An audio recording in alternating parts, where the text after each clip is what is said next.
स्वागत है आप सभी का हमारे एक और नए वीडियो में। आज की इस वीडियो में हम लोग बात करेंगे कि अगर आपको इग्नू से बीएड करना है तो आप किस तरह से कर सकते हैं, आपका क्या प्रोसेस रहता है, फीस कैसा है, एलिजिबिलिटी क्या है, पूरा कंप्लीट डिटेल में हम इस वीडियो में आपको बताएंगे। तो वीडियो को जो है आप एंड तक देखिए। ये आपका 2026 के एडमिशन के लिए है, तो वीडियो में आप बने रहिए। तो सबसे पहले आप इग्नू में क्यों जाना चाहेंगे बीएड करने के लिए, ठीक है, उस चीज़ को जान लेते हैं।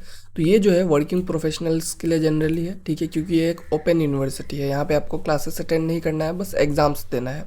और इसका जो ड्यूरेशन होता है वो क्या होता है, आपका मिनिमम 2 ईयर्स का होता है, जो कि नॉर्मल आपका बीएड 2 साल का होता ही है। और मैक्सिमम आप इसको 5 ईयर्स तक एक्सटेंड कर सकते हैं। अगर आप किसी साल बिजी है, अगर आप किसी साल मतलब कर नहीं पाएंगे, तो वो जो है आप इसको एक्सटेंड करके 5 ईयर्स तक भी ले जा सकते हैं, ठीक है।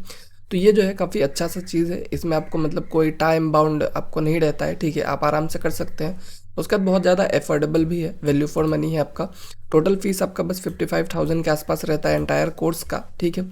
और जो कि आपका NCTE ने इसको, जो भी हेड बॉडी है आपका, उसने इसको रिकग्नाइज करके रखा है, ठीक है। और हर गवर्नमेंट टीचिंग एग्जाम के लिए, जो भी आपका सीटेट हो गया, KVS NVS जो भी होता है, हर जगह ये बीएड जो है आपका वैलिड माना जाता है, ठीक है। तो इन सब पॉइंट को देखते हुए हम ये कह सकते हैं कि इग्नू का जो बीएड का डिग्री है वो बहुत ज़्यादा यूज़फुल है। इसके बाद अगर बात करें आपका एलिजिबिलिटी का, तो एलिजिबिलिटी क्या होना चाहिए। तो आपको जो है अगर आप जनरल OBC से है तो आपका 50% मार्क्स आपका बैचलर या फिर मास्टर डिग्री में रहना चाहिए, किसी भी स्ट्रीम से हो। अगर आप इंजीनियरिंग या फिर टेक ग्रेजुएट है तो आपको 55% मार्क्स लाना पड़ेगा, जो भी आपका साइंस मैथ्स का स्पेशलाइजेशन है उसमें। और उसके बाद अगर आप रिजर्व कैटेगरी है तो आपको 5% का रिलैक्सेशन, यानी कि 45 और 50% रेस्पेक्टिवली ऊपर दोनों में देखने को मिल जाता है। और कोई भी एज लिमिट इन लोगों ने नहीं दिया हुआ है एडमिशन के लिए, ठीक है। तो आप कभी भी जाके अपना एडमिशन जो है वो ले सकते हैं। तो ये हो गया आपका बेसिक एलिजिबिलिटी। बट इसके अलावा भी आपका एक प्रोफेशनल कोर्स का एक एलिजिबिलिटी है, मतलब एक बहुत ही क्रूशियल एलिजिबिलिटी है। इसी में बहुत लोगों के पास नहीं होता है, ठीक है, कि आपका बस एक डिग्री रहना इनफ नहीं है, आपको एक इनमें से कोई एक फिल करना पड़ेगा। तो सबसे पहला क्या है कि आप इन सर्विस इंसान होने चाहिए, ठीक है। मतलब आपने कभी टीचिंग किया हो एलिमेंट्री स्कूल में, मतलब आपका एटलीस्ट 2 ईयर्स का एक्सपीरियंस जो है टीचिंग का, वो लोग विद सर्टिफिकेट मांगेंगे और आपको देना पड़ेगा, तभी आपका एडमिशन हो पाएगा। और दूसरा कंडीशन क्या है कि आपने कोई भी एक NCTE की तरफ से रिकग्नाइज्ड टीचर एजुकेशन प्रोग्राम जो है, उसमें आप फेस टू फेस मूड में क्लासेस अटेंड किए हो। DLED हो सकता है, फिर DED हो सकता है, कुछ भी हो सकता है आपका, ठीक है। तो उसमें आपका अटेंड करना बहुत ज़्यादा ज़रूरी है। अगर आपने इन दोनों में से कुछ नहीं किया है तो आप जो है यहाँ पे नहीं जा सकते हैं, ठीक है। और अगर आपने मान लीजिए DLED किया हुआ है, ठीक है, वो भी आपका डिस्टेंस मोड पे किया हुआ है, तो आप फिर भी एलिजिबल नहीं है, आपको फेस टू फेस मोड में करना पड़ेगा, ठीक है। तो ये आपका है एलिजिबिलिटी। यहीं पे बहुत सारे लोग जो है अनएलिजिबल हो जाते हैं, तो आपको इस चीज़ का ध्यान रखना है।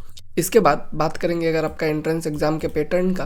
तो आपका जो एंट्रेंस एग्ज़ाम का पैटर्न है, तो ये जो 2025 का पैटर्न था, यही सेम आपका 2026 में भी आएगा, ठीक है।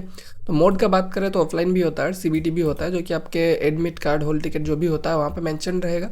2 घंटे का ड्यूरेशन और 100 मार्क्स का आपका पूरा एग्ज़ाम रहता है, ठीक है। तो जनरल इंग्लिश में आपका 10 क्वेश्चन आएगा, 10 मार्क्स का। एक क्वेश्चन 1 मार्क्स का होता है, सिंपल।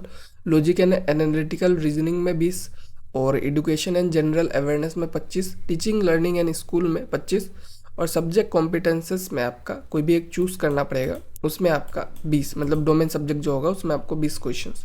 तो ये आपका बेसिक सा एग्जाम पैटर्न है। एक सही के लिए 1 मार्क्स आपको मिलेगा। कोई नेगेटिव मार्किंग नहीं है, तो आप सारे क्वेश्चन अटेम्प्ट करके आ सकते हो, आपको कोई दिक्कत नहीं होगा, ठीक है। तो ये आपका बेसिक सा एग्जाम पैटर्न है। बात करें फीस स्ट्रक्चर और सिलेबस का, तो आपका एंट्रेंस एग्जाम का जो फ़ी है वो आपका 1000 है, नॉन रिफंडेबल। और जो आपका प्रोग्राम का फीस है वो 55,000 है, ठीक है, 55,000 जो कि इन टोटल है आपका। तो आपको एनुअली पे करना होगा अराउंड 27,500 पर ईयर, ठीक है। तो आपका बेसिक फीस स्ट्रक्चर है। और सिलेबस का बात किया जाए तो आपका मतलब जो सब्जेक्ट कॉम्पिटेंस है उसमें आपको साइंस, मैथ, सोशल साइंस जो भी आपका सब्जेक्ट है उसको आपको चूज़ करना है। और टीचिंग एप्टीट्यूड जो है उसमें आपका जो चाइल्ड साइकोलॉजी, क्लासरूम मैनेजमेंट, ये सब जो आपका बेसिक चीज़ें होता है, ठीक है, नॉर्मल चीज़ें हैं। मैं कुछ बुक्स के भी लिंक दे दूंगा आपको डिस्क्रिप्शन में, उसको भी जाके आप देख सकते हैं।